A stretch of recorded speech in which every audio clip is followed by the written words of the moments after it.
Olá, olá, sejam todos bem-vindos a mais uma edição do Clube de Leitura do Pacote de Textos, essa edição de março de 2022, é sempre bom a gente falar para não se perder nas datas, para não se perder nos livros, e hoje a gente está aqui para conversar sobre o livro que foi enviado em janeiro desse ano. O nome do livro é A Sonata Kreutzer, que não é a Sonata Kreutzer do Tolstói. Sonata Kreutzer é um livro muito clássico, uma novela clássica do escritor russo Tolstói, que eu espero que não seja cancelado por estar falando sobre ele aqui, né? Porque hoje em dia está numa coisa louca de cancelamento só de quem fala em cultura russa, que é um absurdo, que a gente tem os grandes escritores da literatura ocidental vindo de lá, então não tem por que a gente cancelar essa cultura rica, riquíssima, muito bonita. Mas hoje a gente está aqui para conversar sobre esse livro que é claramente inspirado nessa novela clássica russa, né? Só dando as boas-vindas a quem está entrando pela primeira vez, quem está vendo os vídeos do Clube de Leitura do Pacote no YouTube pela primeira vez, quem está aqui na live do Pacote de Textos pela primeira vez. Aqui, como eu estava falando antes no offline, isso é uma conversa, não é uma aula, não é uma palestra. Eu gosto da participação de vocês, gosto de interagir justamente para a gente trocar essas impressões de leitura. O que é que atraiu no livro, o que é que não atraiu, enfim. Sobre o livro, vamos lá. Vamos começar, vamos apresentar. A gente está falando sobre praticamente um monólogo dentro de um vagão de um trem em que um homem conta a história do assassinato de uma mulher por conta de ciúme. Espera lá, esse que eu estou falando é o clássico Sonata Kreutzer do Tolstói. Mas por que eu comecei falando isso? Porque ele inspirou claramente a Marguerite Duras para escrever este Sonata Kreutzer também, já pelo nome a gente percebe. Enfim, porque a gente vai ver muita relação, muita coisa semelhante nos dois livros. Claro que não é uma cópia descarada, não seria nunca, porque tem questões, enfim. Mas a gente tem que ter esse livro como norte. Então, para quem não leu a Sonata Kreutzer do Tolstói, eu já sugiro muito, fortemente, que o leia. A ideia não foi colocar o do Tolstói justamente porque eu imaginei que muita gente já conheceria, e aí eu optei por trazer uma obra mais contemporânea dessa escritora holandesa, em que ela vai fazer uma releitura, já com olhares mais contemporâneos, dessa história, que, assim, o ciúme não é nada novo no tempo da humanidade, já existe desde sei lá quando, mas ele se desdobra de formas diferentes, e ele surge de formas diferentes também. Na novela do Tolstói, a história ela se passa basicamente numa viagem de trem mesmo, que é no vagão, o cara contando a história dele, do ciúme que se desenrolou entre ele e a mulher dele, para um terceiro que ele acaba de conhecer no trem. E ele vai falar, eu me casei com essa mulher, mas a gente nunca teve amor envolvido entre a gente, tal. E eu comecei a desconfiar que ela se envolveu com outro músico. Eu acho que aí tem muitos pontos semelhantes com essa obra da Marguerite Duras. E aí eu comecei a suspeitar que ela se envolveu com esse rapaz e tal. E um belo dia eu cheguei em casa meia-noite de uma viagem, voltei antes, e eu vi que o cara estava lá em casa com ela. E aí, a partir daí, ele matou a mulher, o amante conseguiu fugir, enfim. A história do livro do Tolstói é basicamente essa. Já nesse livro da Marguerite Duras, vamos começar. Quem é Marguerite Duras? Marguerite Duras é uma escritora holandesa que aos 17 anos ela foi para a Haia para estudar num conservatório de música clássica, tal, se especializou em canto solo. Em 66 ela se casou com um artista plástico, ou seja, ela sempre teve a arte na vida dela, né, presente na vida dela. Ela teve uma estreia literária que foi um livro de contos muito bem recebido na Holanda, foi indicado para um prêmio, depois ganhou outro prêmio, enfim. E aí ela escreveu essa história que remete muito à questão da música para a gente. Claro que não necessariamente a gente imagina, principalmente nós leigos, e aí eu me incluo bastante nisso, não sei se alguém aqui é amante da música clássica e tal, mas tem muita música que eu não conhecia, que eu fui atrás e tal, mas ela bota muito esses elementos musicais, e é bom a gente ler acompanhando com a própria playlist do pacote que eu montei com essas músicas clássicas, né? Então, nessa história da Marguerite Duras, ela constrói a história de um crítico de música clássica que ele, quando era jovem, sei lá, 20 anos, 20 e poucos anos, ele se apaixona por uma mulher mais velha, se apaixona por ela e tal, e ela desde o começo falou para ele, ó, é o seguinte, isso aqui que a gente tá tendo é só um esqueminha mesmo, daqui a pouco passa e passa, e ele foi se apaixonando por ela. Quando ela se forma na faculdade, ela simplesmente o abandona, vai-se embora e vai-se embora para fazer um mochilão na América do Sul. E ele se sente trocado, porque, enfim, ela viajou com outro rapaz, com quem ela se casou às pressas para viajar, e ele se sente traído, pega a arma do pai, dá um tiro na cabeça, mas não se mata. Fica cego. E a partir daí ele começa a ter uma visão meio pessimista da humanidade, tal, até que anos depois ele encontra um colega e tal, que não tem nome, durante a narrativa não aparece o nome desse rapaz, e vai contar a história, e começa a contar essa história dele e tal, e esse outro rapaz apresenta outra mulher para ele, que com quem esse cego crítico de música clássica começa a se envolver. E ele começa a se envolver com ela, se envolve, até que os dois se casam. Mas esse crítico cego, né, que é o Marius van Vloten, começa a desconfiar que essa mulher tem um caso com outro cara que toca com ela na mesma orquestra. E aí começa a desconfiar, e vai alimentando um ciúme doentio, mas por coisas que ele cria na cabeça dele. Assim como na história clássica do Tolstói, é aquela coisa, vai criando caraminhola na cabeça, até que um dia ele leva ela para um apartamento em construção, com a ideia já pré-concebida de matar essa mulher, empurrar a mulher lá de cima e matar, porque não aguenta mais. Mas tem alguma coisa que o impede de fazer isso. Chega lá, ele está muito nervoso, o plano não sai como planejado. Aí acaba que os dois... Aí eu vou começar o spoiler, então quem se incomoda com spoiler, essa conversa vai conter spoilers, tá? Eu esqueci de avisar no começo, mas enfim. E aí chega um momento que eles veem que não dá para manter, os dois se separam e tal, passam um tempo separado. No fim da história, no epílogo, a gente descobre que eles chegaram a reatar, mas ela morre, não porque o marido a matou, mas foi de um acidente trágico que ele não tem nada a ver. Enfim, essa é a história. E aí eu queria ouvir de vocês o que é que vocês acharam, se vocês já conheciam a história do Tolstói, se vão conhecer agora, quais foram as impressões que vocês tiveram, gostaram das referências musicais, não gostaram? Vamos lá, vou deixar agora o microfone aberto para vocês. De cada vez.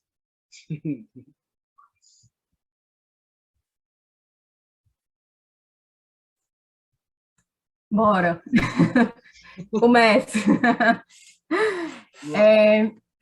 Primeiro, eu já até tinha falado para você que eu achei que você estava confiando muito na capacidade dos seus leitores em colocar uma playlist com uma narração em dinamarquês. Mas eu adorei a playlist. Eu já tenho o costume de escutar um pouco de música clássica quando eu estou precisando me concentrar e tudo. Então, eu adorei a playlist, as músicas são sensacionais. Sobre o livro, eu acho que eu cometi uma asneira ao ler, porque eu não tinha lido o livro do Tolstói ainda. Então, o que eu resolvi fazer? Então, já que esse livro é baseado no do Tolstói, eu vou ler o do Tolstói e depois eu leio ele. Aí não deu legal. Eu acho que aí minhas expectativas ficaram altas demais, né? E aí esse livro não me pegou. Eu não sei se também veio de uma sequência de livros muito bons, que infelizmente eu não pude participar da reunião. E aí eu fiquei esperando um livro também muito forte e não bateu. Assim, não foi uma leitura que me pegou. Não sei se por ter lido do Tolstói antes, né? Não sei se foi por conta da sequência das leituras, que aí eu fiquei esperando uma coisa também, que os outros livros, a Anatomia de um Desaparecido e o Mil Tesouros, foram livros assim bem envolventes, e aí ele não bateu. Pronto, minha opinião. Não, mas é interessante, é porque assim, a gente vai, quando a gente lê, quando a gente conhece o original, né, a gente vai com uma expectativa altíssima mesmo, mas, assim, a ideia de ter trazido também esse livro contemporâneo agora, é justamente mostrar que podem ser tratados, os temas, eles se repetem, mas podem ser tratados de outra forma, e, claro, eu tive uma raiva desse Marius Van Vloten, assim, que vocês não têm ideia, mas é justamente pela construção da personagem que eu achei legal, que eu achei bem construído, entendeu? E, claro, a mulher, por ser estudiosa da música e tal, ela botou muita coisa em música que pode até ficar cansativo, pode, mas eu acho que ela quis pegar esse elemento também da música do livro original e ela explorou bastante aqui, né? A autora explorou bastante. Mas quem mais? Todo mundo hoje está tímido. Oi. Adriana, olá. Tudo bem? Tudo bom? Rafael, hoje é a minha primeira vez aqui como participando, né? Eu sou meio preguiçosa sábado de manhã, para falar bem a verdade, mas eu falei, não, eu quero participar para primeiro agradecer esse clube. Eu faço parte de alguns outros clubes também, mas estou gostando muito desse clube especificamente. E eu, ao contrário dela, eu não li o do Tolstói, não quis ler, já que eu não tinha lido ainda, eu não quis ler. E eu amei a parte que, na verdade, me trouxe conhecimento, independente do texto em si. A parte da música clássica, eu achei assim incrível. Eu fiquei escutando, aliás, desculpa, porque eu não sei mexer direito em coisa de Zoom, e a música clássica estava ligada. Eu falei, ops, era minha, né? E desculpa mesmo, porque eu estava inspirando aqui pro encontro. E eu gosto muito da construção do personagem cego. Essa parte da cegueira, eu tenho atração por esse tipo de escrita que narra uma coisa que a gente às vezes nem tem ideia como é, por a gente não ser, né? Inclusive, por coincidência, eu estou com um livrinho aqui na minha mão que chama O Músico Cego. E eu achei, assim, a coincidência, né, que ele vai falar da música, é de um escritor ucraniano. Eu tô aqui. Então, essa é uma dica depois para você, Rafael, e para todo mundo que quiser, uma novelinha russa que, na época, essa região era da Rússia e agora é a Ucrânia. Então, chama Músico Cego, ele chama Korolenko, Vladimir Korolenko. E tem um pós-fácil aqui, Helena Vassina, que é uma especialista em literatura dessa região, né? Então, eu acho que esse vai ser meu próximo, depois desse... É da 34, Adriana? A editora? É a Carambaia. Ah, Carambaia, tá. Dessa, que é a versão mais econômica deles, mas que eu adoro. Essa coleção, que é sempre a capa pretinha, eu acho muito legal. Então, o livro, para mim, eu realmente gostei muito do livro, até coloquei lá no WhatsApp do grupo, me envolveu pela construção do próprio personagem. Eu adoro sentir raiva de personagem, eu acho o máximo. Porque, para mim, isso daí mostra que a escritora realmente tem uma escrita. Indiquei para uma amiga minha holandesa, ela falou que esse livro é super lido lá na Holanda. Ela é brasileira, casada com holandês, resolveu encarar o livro em holandês. Então, eu falei, nossa, Mariana está com um nível incrível, né, de holandês, da língua holandesa. Então, eu fiquei feliz por saber que também é um livro que tem uma referência lá na Holanda, mas é uma história que se baseou num livro russo. Eu gosto dessa ponte toda entre as culturas, sabe? Então, eu deixo meus parabéns, foi uma leitura super prazerosa, aprendi pra caramba com essa leitura. E meu agradecimento para você, Rafael.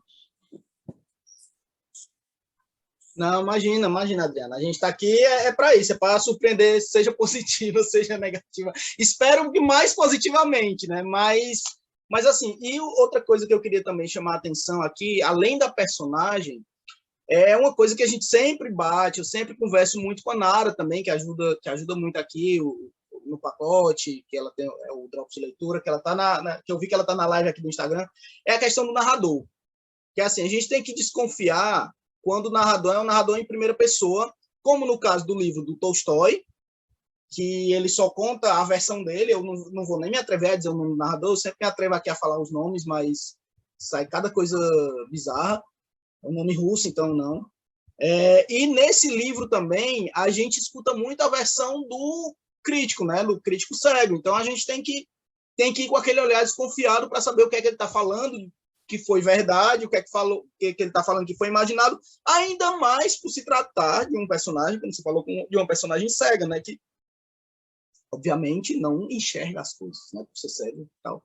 Mas ele tem as impressões dele e vai passar justamente essas impressões, às vezes, para tentar justificar o que ele fez, às vezes, para tentar justificar essa visão pessimista que ele tem do amor, da vida, enfim. E aí a gente tem que ficar sempre com o pé atrás quando se trata desse tipo de narração, né? Então, Thaís, eu vou lhe encorajar a falar, Thaís. Você está vindo pela primeira vez, aqui é igual ao colégio. Eu vou ficar apontando para as pessoas falarem. Não, estou brincando, fala se quiser, tá? Mas fica à vontade, todo mundo aqui fica à vontade se quiser falar, mas são esses pontos assim, principais que eu queria chamar a atenção mesmo do livro. Tem a parte do conhecimento da música clássica, que também me chamou muita atenção. Eu adoro conhecer músicas novas, vou atrás, por mais que eu bote, seja frequente eu botar música clássica nos livros do pacote, não é uma coisa que eu escuto com frequência, eu escuto mais rock. Por mim, eu botava só o playlist heavy metal, mas eu sei que isso ia cansar vocês. Mas acho que quando a Rebeca falou da questão da história em dinamarquês, eu já botei muita música, por exemplo, em japonês, e eu gosto de apresentar as músicas típicas do país, então isso, por mais que não se entenda a letra, mas em algum momento alguém vai entender, alguém vai captar, como, por exemplo, a amiga Adriana, que está lendo o livro em holandês. Então, eu posso ler aqui a contracapa do livro para mostrar para quem quiser saber do que é que se trata mesmo, porque tem uma pequena sinopse, né, para quem está acompanhando. Então, vamos lá. Profundamente inspirada na clássica novela russa A Sonata Kreutzer, de Tolstói, focada em um diálogo que ocorre durante uma viagem de trem, abordando o casamento e as relações entre homem e mulher com uma visão bastante pessimista, esse livro trata da história de um homem que sofre um ciúme doentio. Neste livro holandês, os diálogos ocorrem em encontros fortuitos em aeroportos, em que o narrador, um jovem musicólogo anônimo, se encontra e se torna amigo de um crítico de música clássica bastante reverenciado, Marius van Vleuten. Durante sua juventude, Van Vleuten apaixonou-se por uma mulher que o abandonou, que fez com que ele disparasse um tiro contra si mesmo. Ele não conseguiu se matar, mas perdeu a visão. Posteriormente a uma viagem, o crítico, já sem enxergar, é apresentado a uma musicista, Suzanne Flier, com quem passa a se relacionar. Com o amor vem também a desconfiança, e Marius começa a suspeitar que sua amada mantém um relacionamento com um violinista que acompanha um quarteto de cordas. Qual o desfecho dessa história? Um livro com uma pegada bem Hitchcock e que traz reflexões sobre a paixão avassaladora e o ciúme doentio, que nasce de repente e se alimenta tão somente de vozes na nossa cabeça. Então, assim, essa questão da personagem feminina nos dois livros, eu estou fazendo paralelo porque, enfim, ele foi claramente inspirado, tirado da outra obra do Tolstói. Então, é interessante a gente ver essa evolução, essa mudança mesmo da narrativa da própria personagem feminina, que no livro do Tolstói não tem voz, ela é muda mesmo, e nesse livro agora ela já tem uma vida um pouco mais livre, é ela que sai para se apresentar, é ela que, no começo, a gente entende que ela teve um caso com o narrador, com o musicólogo, né, com o amigo do Van Vleuten. Então, assim, ela é uma mulher um pouco mais livre, ela é uma mulher mais, ela conta, chega um determinado momento que ela conta um momento de traição que ela teve, um momento de um deslize. Então, assim, ela já é uma mulher um pouco mais livre, mas ainda assim, mesmo nessa sociedade mais livre e tal, começam a pipocar esses ciúmes, essas coisas doentias na cabeça do Van Vleuten, né? Então, é esse paralelo que dá para se construir entre as personagens femininas, que eu queria ver de vocês, o que é que vocês acharam dessa mulher, se no começo vocês gostaram dela, vocês não gostaram, vocês acharam que ela fez certo, vocês acharam que ela se entregou o máximo que pôde ao relacionamento ou não, porque também tem isso, né? Às vezes a mulher, o homem, ficam ali naquele relacionamento, insistindo, uma coisa que já está fadada ao fracasso, não dá certo, enfim. E quando o parceiro ou a parceira começa a demonstrar sinais de que, peraí, vamos dar um freio aqui. Se a gente não pular fora, o negócio fica mais grave, né? Como chegou ao ponto do Van Vleuten pensar em matá-la. Então, eu queria ver de vocês qual é a visão que vocês têm sobre isso. Quando você faz um paralelo entre a figura feminina no do Tolstói e nesse, o do Tolstói ele traz uma visão feminina, assim, que a mulher não tem direito a nada, né? Ela não pode fazer nada. Tem até alguns trechos, assim, bem incômodos, né? Que você se você for se você for analisar, assim, no do Tolstói tem uns trechos, assim, bem desagradáveis, né? O personagem lá, esqueci até o nome dele. Mas, enfim, nesse da Margrethe, eu não sei falar o nome dela, Margrethe, eu acho que é tipo Margarete, né? Aí, nesse da Margrethe, eu já percebi um, um, uma tentativa de mostrar uma mulher mais livre, tudo, mas ainda assim, como tu disse, um pouco presa, né? A primeira mulher com que ele se relaciona, você percebe que ela não se deixa. Eu não sei se é porque ele era mais novo e ela mais velha e tudo, e ele não tinha essa posição social, porque quando eu vejo esse relacionamento dessa segunda mulher dele, né, que ele se casou, da Suzane, com ele, eu acho que é mais um relacionamento em que ela o admira, porque ele era um crítico de música com muito conhecimento, muito assim, bem visto pela sociedade, ele tinha uma posição assim de destaque. Então, eu acho que quando ela começa a se relacionar com ele, é mais por esse deslumbramento, assim, dessa posição de vê-lo. Ela é uma musicista e vai, conhece esse crítico que é, tipo, que todo mundo, né, venera e tudo. Ele tem uma posição de destaque. Eu acho essa relação deles é construída em cima disso. Não sei, desse desejo, né, que surge das pessoas que estão numa posição supostamente menor em relação ao que está numa hierarquia maior, assim. Eu acho que esse sentimento deles é construído em cima disso. E aí, não é, eu não sei, assim, se você poderia dizer, nesse primeiro momento, que uma relação dessa pudesse dar certo. Porque não é um sentimento assim que vá se construir, um amor que vai se construir, né, uma relação de companheirismo, é sempre uma relação desigual. Ele vai estar numa posição mais importante do que a dela, né? Assim, teoricamente, porque aí quando casa, meio que ele se incomoda com o fato de ela sair para ir ensaiar, mas ao mesmo tempo ele não quer podar, que ele não quer ser tão incisivo de dizer não, você não vai mais. E acaba aceitando que ela vá, mas não é uma coisa que ele goste. Ele deixa claro que ele não gosta que ela saia para ensaiar, que ela faça as apresentações. Aí você vê que, tipo assim, não vai uma pessoa que já vem com histórico, né? Porque se naquele primeiro relacionamento, por uma coisa pequena, porque foi pequena, ele se envolveu ali há alguns meses com a mulher não quis, assim, muito pouco, por uma coisa pequena, o cara dá um tiro na cabeça dele, na sua própria. Ele não matou aquela mulher porque ela não estava mais lá. Porque se ela ainda estivesse lá, ela fugiu. Se ela ainda estivesse lá, muito provavelmente ele tentaria matá-la, né? E aí não chegou aí para o aeroporto, né? Chegou. Então você vê que o cara é completamente desequilibrado. Uma pessoa totalmente desequilibrada, que precisava extravasar aquele sentimento louco que ele estava. Era um sentimento tão louco que ele precisou extravasar nele mesmo, né? E aí você pega um cara desse entrando num relacionamento que depois do casamento meio que os papéis se invertem, você vai ver que não vai dar certo, né? Ele gosta sempre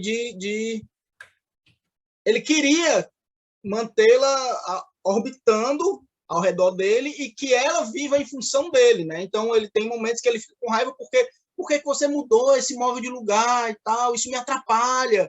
Ela, não, mas não fui eu, o móvel sempre... Não, você mudou sim, 10 centímetros para o lado, 10 centímetros, isso faz a diferença para mim. Então ele começa a se chatear com coisas pequenas e inventar coisas também para brigar com ela, né? Oi, Elisa.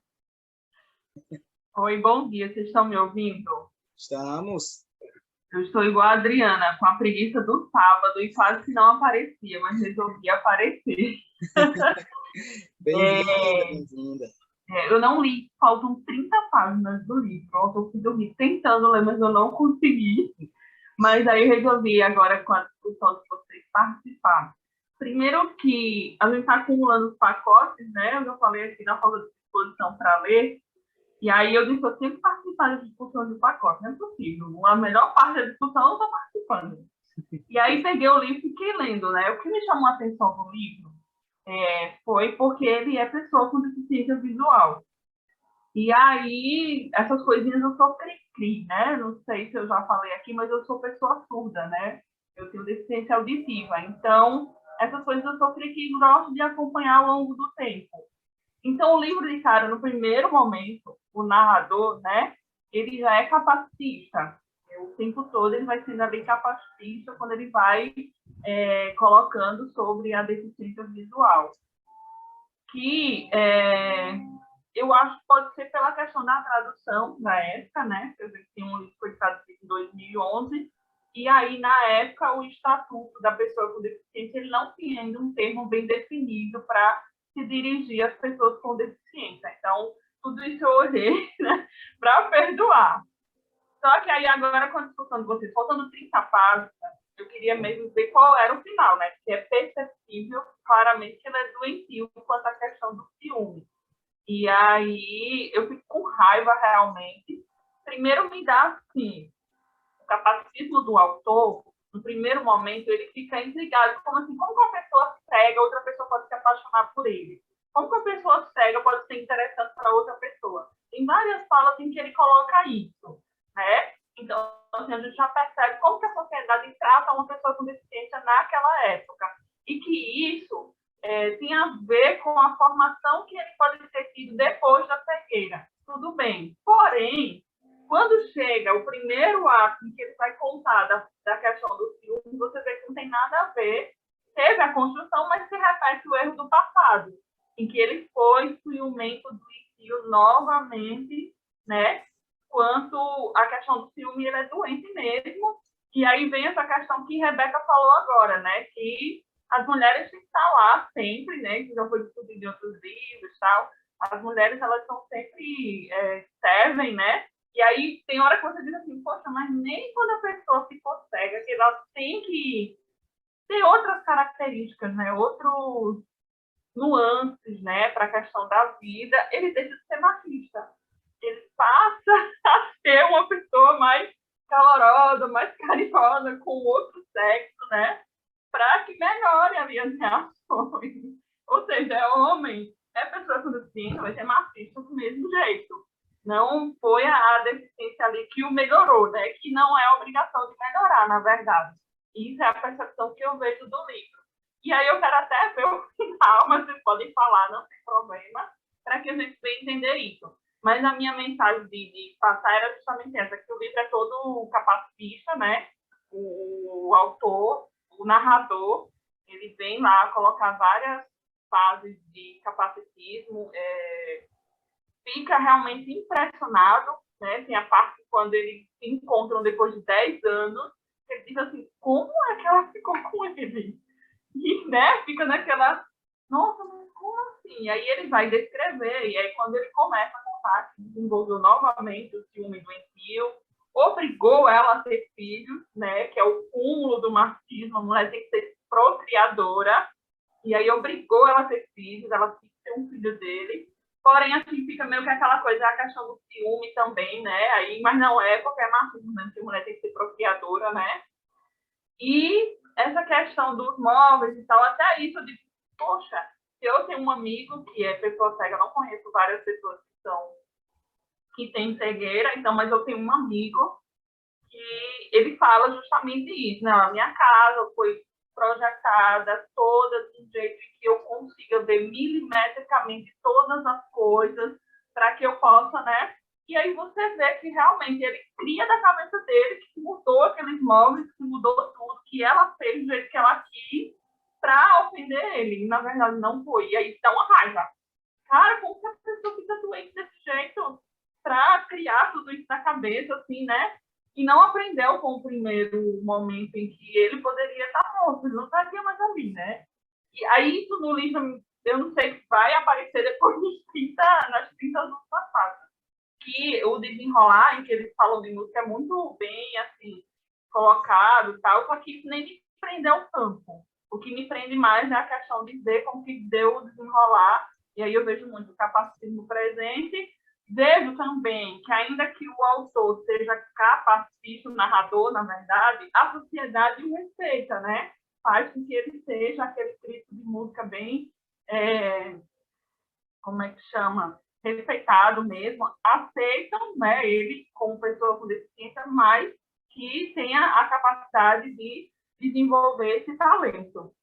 E é isso. Depois, se eu lembrar de mais alguma coisa, eu estou colocando aqui. Não, é legal. Todos esses pontos que você trouxe, Elisa, porque, assim, de fato, não é a primeira vez que o pacote manda livro que traz tantas problemáticas num livro só. Eu me lembro da discussão ano passado da Cozinha da Revolução, que teve muitos pontos que as pessoas questionaram, e é bom esse tipo de questionamento, entendeu? É bom para a gente ver, por exemplo, o que a Rebeca falou da Sonata Kreutzer original, que tem, de fato, muita passagem machista, muita coisa de que a mulher não tem um papel na sociedade, que o casamento, a mulher está ali para servir o homem. E aí eu acho que, aí eu já estou teorizando em cima desse livro que a gente leu, mas eu acho que muitas dessas falas, por mais que a autora tenha trazido um personagem feminino um pouco mais livre, tal, mas ela ainda traz um pouco desse resquício da obra original, né? Então, assim, ela se desprende, mas não totalmente. E é bom a gente ficar questionando isso mesmo, para quem sabe daqui a 30 anos, 40 anos, vir outra Sonata Kreutzer mais diferente, com a sociedade tendo evoluído um pouco mais, tirando essa visão capacitista mesmo. E eu acho que é por aí. Eu acho que a gente tem que questionar mesmo, tem que falar, e tem que não é isso que eu quero dizer, mas tem que aprender, tem que entender que era a visão daquele tempo, apesar de não ser tão velho assim, né? 10 anos atrás não é muito tempo assim, mas era a visão daquele tempo, a gente tem que entender, mas tem que superar. Não tem que ficar reproduzindo isso, tem que ficar questionando. Pode falar. Então, eu perdoei pela a questão da escrita, né? A época da escrita, e aí quem traduziu, eu penso assim, quem traduziu, ele foi publicado em 2011, né? Quem traduziu não se atentou para o Estatuto da Pessoa com Deficiência, que aí, quem quiser, depois eu posso falar um pouquinho sobre essa questão de como se comportar, como se dirigir a pessoas com deficiência, tá? Que aí o que é o capacitismo em si, né? E aí não... Até hoje, né? A gente chega em lojas, tem lá, portadores de deficiência, pessoas com necessidades especiais. E o estatuto já está aí, sacramentado, já existe, mudou até de presidente, e o presidente que a gente tem hoje, ele não sabe o que é, mas diz que tem a bandeira. Eu já teve até uma entrevista, né? Que perguntaram o PCD. O que é o PCD? E não sabe muita coisa. Já todo mundo vê, e já tem hoje, por exemplo, vários influencers digitais, né, que está muito na moda, e aí tem influencers digitais que já estão discutindo, que são famosos, inclusive, e as pessoas ainda não sabem como chamar pessoas com deficiência. Então, em 2011, a tradução deve ter sido feita lá em 2009, 2008, né? E aí ele traduziu igual que estava, eu não sei se quando vai traduzir, a pessoa tem que dizer assim, isso já não é mais correto de falar, eu tenho que falar de forma correta. Aí a gente perdoa. Mas, assim, além das falas capacitistas, vê-se que o narrador também é capacitista, porque o capacitismo é isso, é você invisibilizar a pessoa, Então, quando você diz assim, como uma pessoa cega, uma pessoa se apaixona por ela? Que isso é dito, claramente. O que ela está vendo nele? Como assim ele acha que ela se apaixonou por ele? Ele acha que ela se apaixonou, né? E quando, depois de 10 anos, ela ficou realmente com ele, como assim? Né?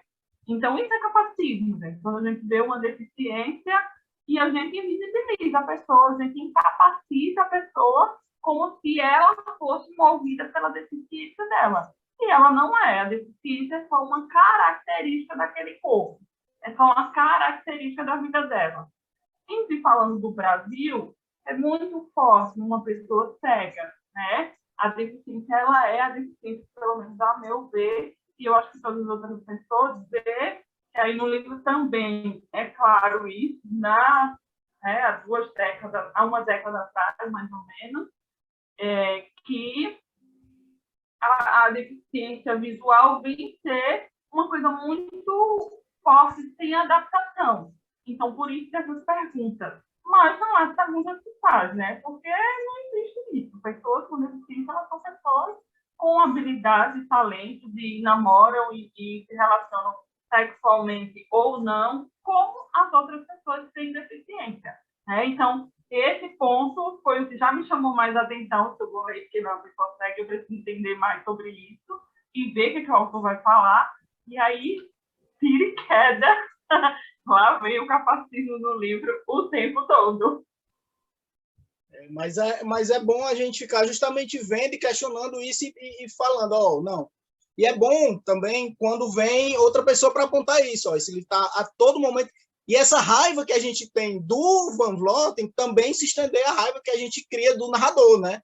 E não confundir, pelo amor de Deus, com a escritora. Porque muitas vezes é justamente isso que acaba acontecendo. Tem muita gente hoje em dia que odeia escritor porque ele botou um personagem racista e tal, mas ele muitas vezes reflete o que a sociedade é, né? E, infelizmente, é isso que acontece. O narrador, o escritor não necessariamente é racista, é machista, é misógino. O escritor não, mas ele bota um personagem que age dessa forma justamente para criar essa raiva na gente e para fazer a gente questionar e para fazer a gente, não dá para ser assim, entendeu? Então, eu acho que tem que saber diferenciar personagem, narrador do escritor.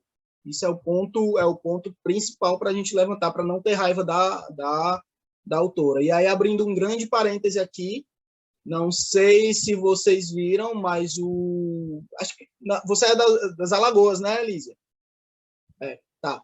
Porque eu ia falar de um escritor baiano, do Jefferson. Eu vou falar do Jefferson Tenório, porque eu achei, por um momento, estava confundindo se você é das Alagoas ou da Bahia. Mas o Jefferson Tenório, ele recebeu uma ameaça por conta do livro dele, O Avesso da Pele. Ele recebeu uma ameaça de morte, porque foi convidado para falar sobre o livro na escola, que aí alguns alunos e tal disseram que não é assim, que passaram a ameaçar mesmo o autor de morte, né? Então, é um absurdo a gente chegar ao ponto de ameaçar escritores por conta das obras que eles escreveram, né? Para ver a barbárie que a gente chegou hoje em dia.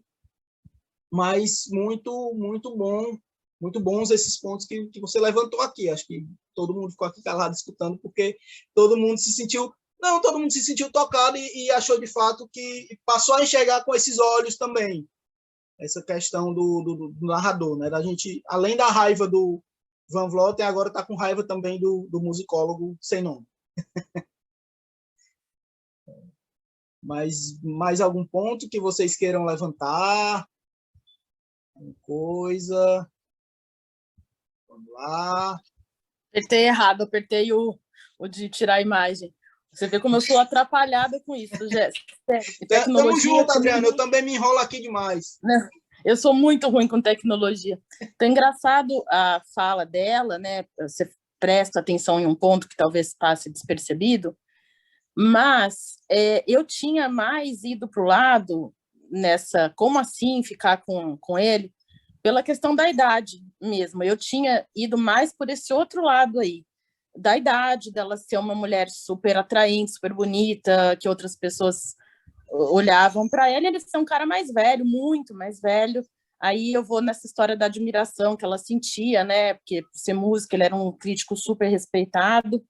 Eu não sei se ela quis, a escritora em si, a escritora, eu estou falando, fazer uma mescla dessas duas coisas aí combinadas, né, dele, porque o preconceito contra a pessoa cega nesse sentido, no livro não tinha nem sentido justamente por ele ter sido elevado a uma posição extremamente alta num meio que é bem fechado, né? Ele como sendo crítico musical naquele contexto ali que é muito mais valorizado até do que no nosso contexto brasileiro. Então, eu achei que isso, eu não tinha nem um pouco enxergado por esse aspecto que ela colocou aqui. Eu fui por um outro caminho bem diferente, mas nessa coisa da idade mesmo, eu tinha ido por aí. E eu acho que ela foi, quem sabe, se apaixonando ou não, mas tem o lance da admiração, claramente, para mim, isso daí. Agora, eu fiquei pensando depois, a história do móvel foi a parte que eu mais gostei do livro, que eu achei uma trama psicológica, assim, aquela coisa no crescente, né, da raiva dele, a história do móvel. Eu fiquei pensando, se ela fosse vingativa, porque ele enchia o saco dela, por que não? Ela poderia não ter mudado o móvel de lugar, sendo, ela poderia ser uma pessoa vingativa e falar, ele está enchendo o meu saco, vai pegar no meu pé, vou mudar essa coisa aqui de lugar, vai tropeçar, vai cair, vai machucar. Porque para uma pessoa cega tem que ter, eu também tenho amigos meus cegos, inclusive participantes de clube de literatura, é muito interessante, e eu acho interessante isso que o móvel faz mesmo toda a diferença, né? A pessoa não tem uma visão, ela vai ter, por que não? Ela poderia ter dado uma mexidinha, porque é questão de milímetro. Você muda uma quina do lugar, você tropeça. Então, eu fiquei com essa questão. Eu acho que tem um jogo duplo aí, interessante pra caramba. Eu acho que o livro ganha com essa dúvida, né? A gente não precisa ter resposta. E uma última colocação sobre isso do escritor, eu acho que, às vezes, a nossa capacidade como leitor está sendo muito questionada, entendeu? A gente tem, óbvio que tem que separar escritor de personagem que é criado. Se você não cria personagem ruim, que você tem raiva, como é que você questiona? O que eu estou um pouco incomodado atualmente é com essa falta de capacidade nossa de leitura.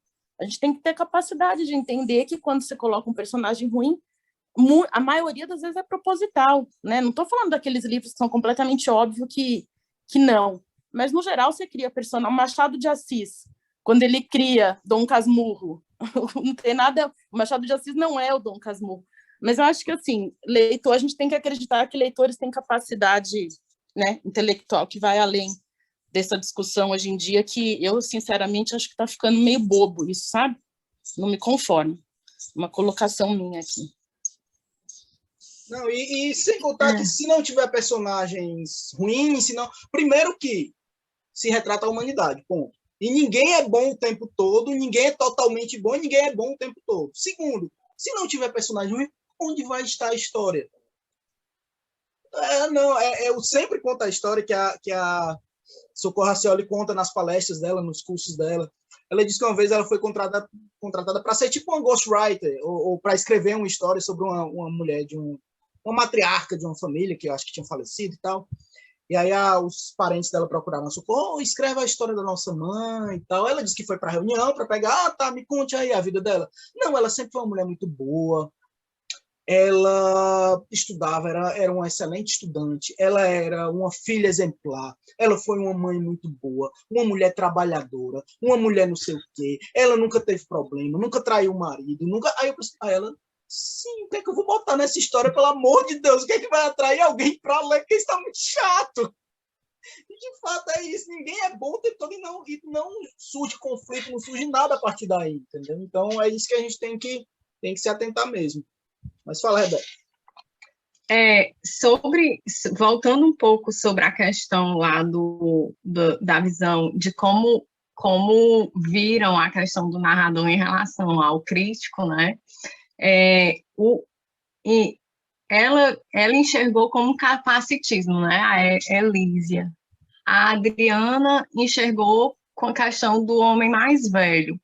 Eu enxerguei como se ele gostasse da Suzane, entendeu? Porque ele tinha tido um lance com ela não quis nada com ele, e eu acho que ficou aquele ranço de tipo assim, pô,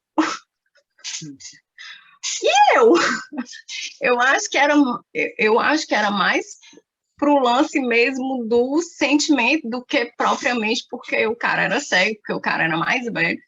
Até porque ele admirava o crítico. Você vê que ele admirava também o crítico.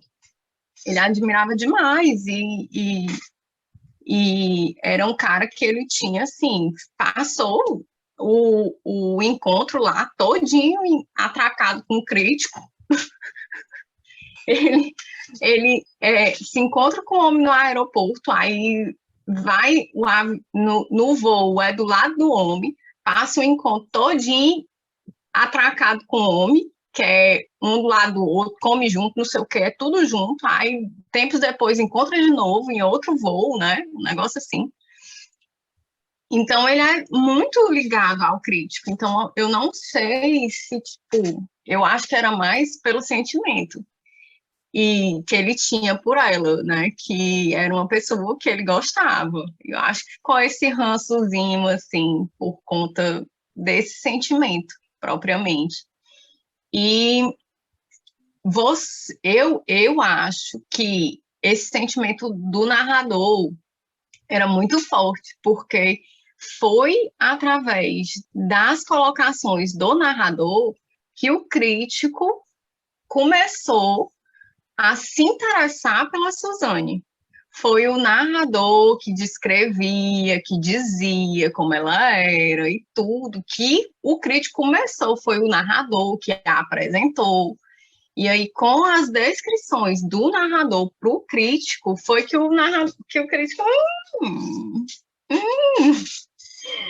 talvez, entende? E aí, eu me lembro que tem uma parte mais à frente que ele diz que aquela imagem que ele tinha da mulher, porque ele fala que ele criou uma imagem na cabeça dele da Suzane. Eu não sei se vocês lembram, é porque aqui que eu encontro, ele fala em um determinado momento que ele criou uma imagem da Suzane na cabeça dele, baseado na descrição, né, que o narrador fez dela. E que em um determinado momento essa imagem começou a desaparecer da cabeça dele.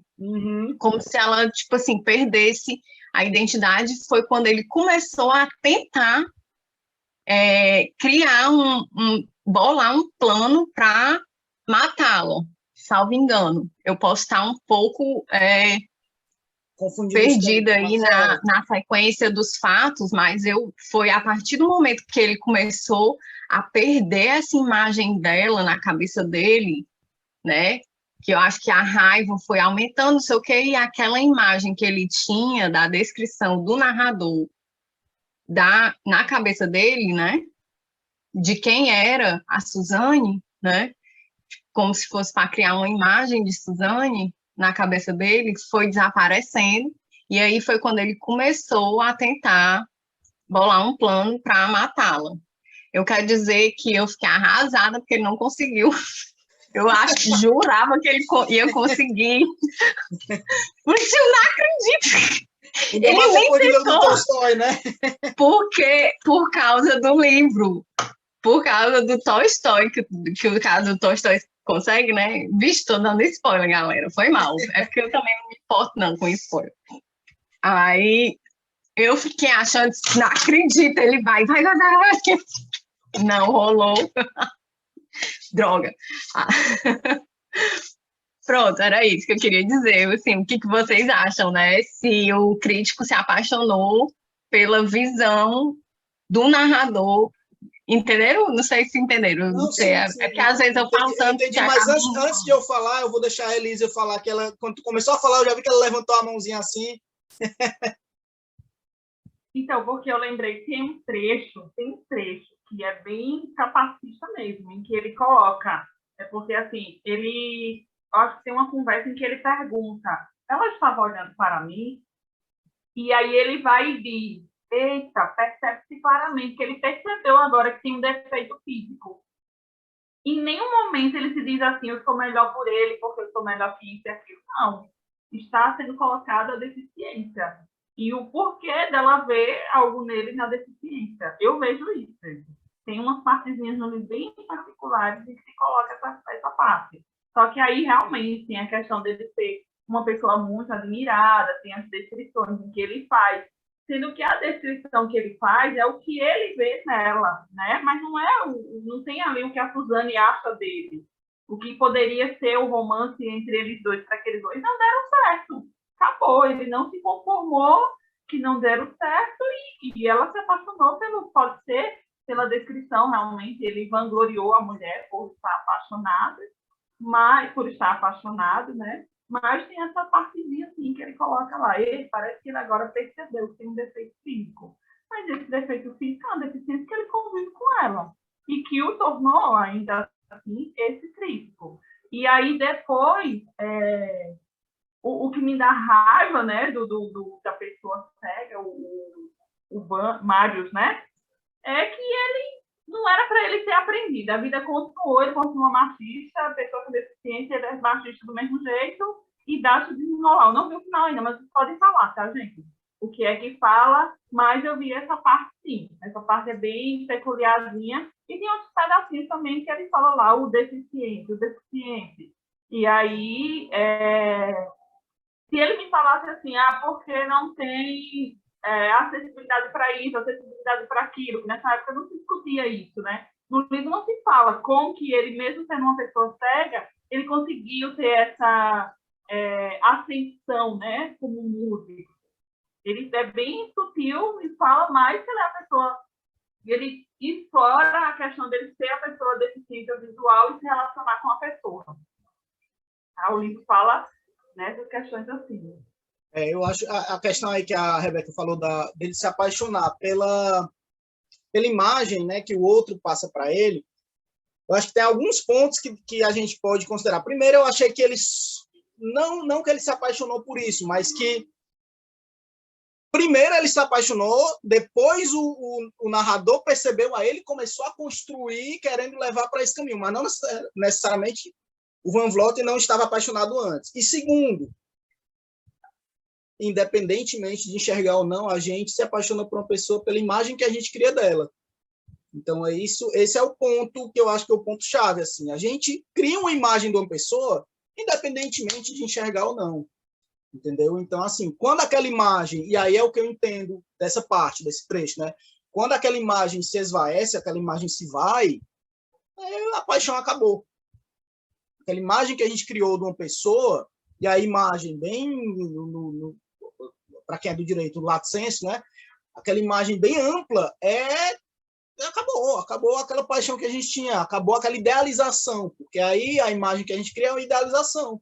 E a idealização está no campo das ideias, não é o que a gente enxerga, é o que a gente imagina, o que a gente projeta para a gente, entendeu? Então ele pode, num primeiro momento, independentemente do outro ter falado ou não, ele já pode ter projetado alguma coisa que acontece muitas vezes numa paixão à primeira vista. Que a gente já imagina, opa, peraí, é ela, é ele, enfim, e não é, e depois aquela imagem vai se desconstruindo, né? Eu acho que é por aí, assim. Mas, gente, estamos aqui há 1 hora conversando, ainda temos mais pontos, se quiserem trazer mais alguma coisa que tenha incomodado ou que tenha sido divertido. Mas a gente pode ir se encaminhando aqui para o finalzinho. Eu mandei, não sei se vocês viram, mandei por e-mail um questionário. Todo mês eu estou mandando um questionário para vocês entrarem lá e opinarem o que acharam do livro. É quando eu mando o código de rastreamento do mês. Aí eu mando um formuláriozinho para vocês preencherem. Eu posso mandar aqui. Espera aí, eu pego aqui o link e mando para vocês. Mas é bom saber, vocês avaliarem o livro e tal, só para eu ter uma noção, ter uma ideia. Vou mandar aqui o link para vocês, tá?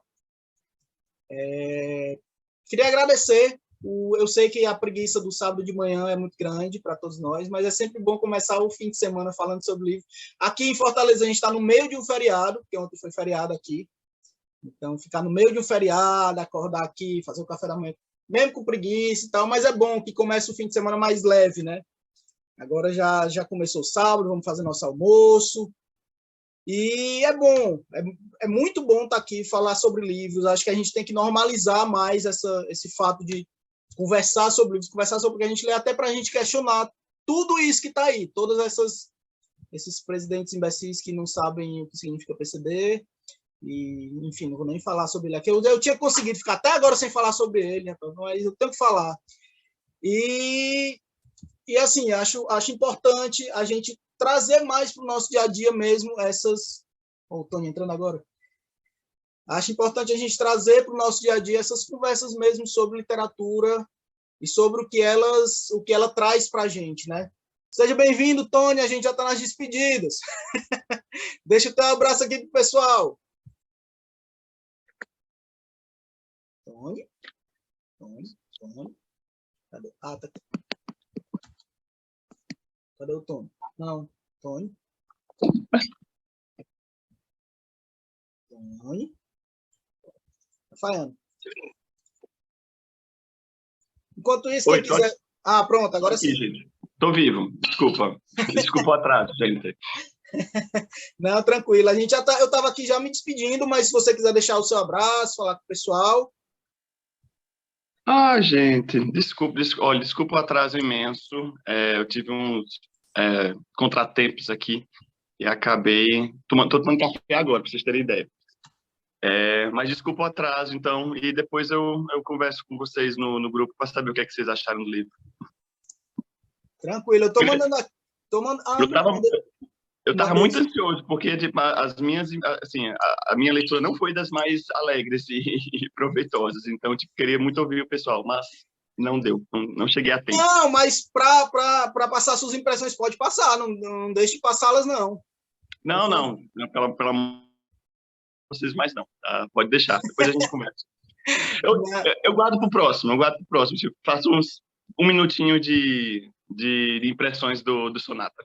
Olha aí, que maravilha. O Tony entrou agora justamente para dar o gancho para eu falar do próximo encontro. Que maravilha. O próximo encontro vai ser no final de abril. Vamos ver qual é a data.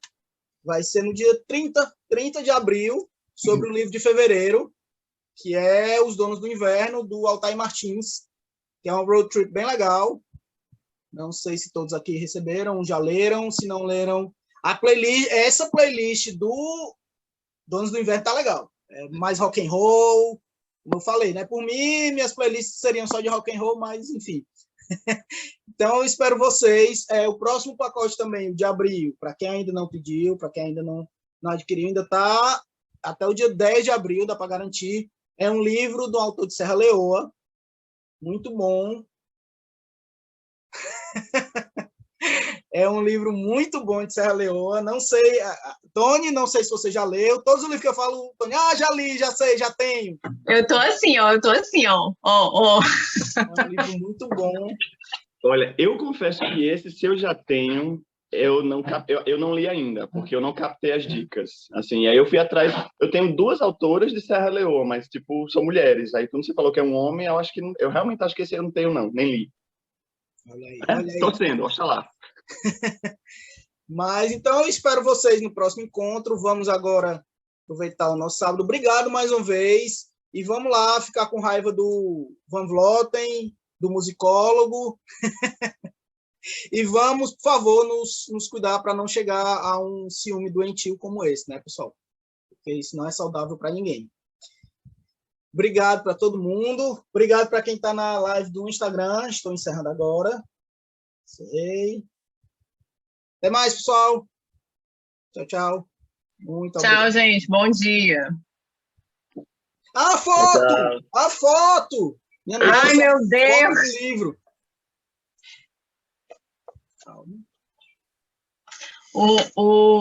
O menino aí só veio para tirar foto. Foi.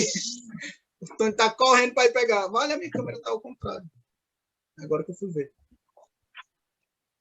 Como é que eu vi? Agora não tem como virar. Vem, menina aí. Tony. Acho que ele correu para pegar o livro, tá vendo? Não disse.